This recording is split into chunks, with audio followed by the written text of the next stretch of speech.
Charlie Parsons here in Las Vegas at the grand arrival for Canelo Bivol. Delighted to be joined by Mr. Eddie Hearn. Eddie, how are you, mate? Good, mate. You made it here. Good week in New York, huh?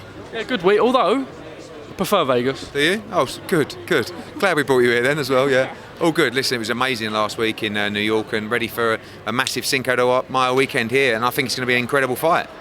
Just first things first, is there a rematch clause in this fight if Canelo wins? Not necessarily, no. I mean, obviously, look, Canelo Alvarez is the undisputed super middleweight champion. He's moving up. We'd negotiate a rematch clause if he was to lose, if he chose to stay at 175. So, not cast iron, no. And, generally, if you beat Canelo Alvarez, the rematch is 10 times bigger than any other fight for you in boxing. So, I'm sure Dimitri Bivol would be pleased to get the victory. When you started your worldwide expansion, I imagine, I heard you just say, you did it with Danny Jacobs as the away corner. Yeah. Now you come here, this is your house, all the Mexicans out. How surreal is it and how proud are you? It's amazing, and don't forget we represent both guys in this fight.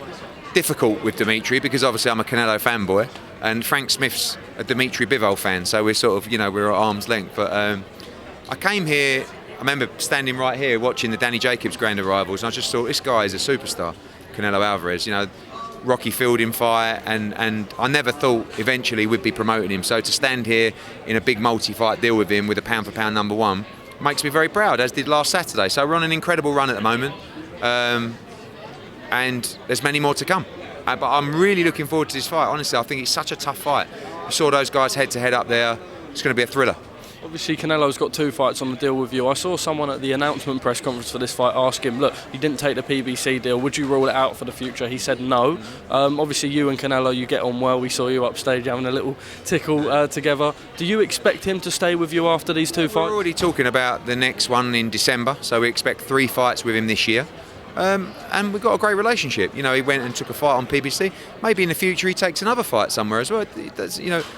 Right now, a year's a long time. And pretty much we got the full 2022 with Canelo Alvarez. So we enjoy that, we do a great job for him.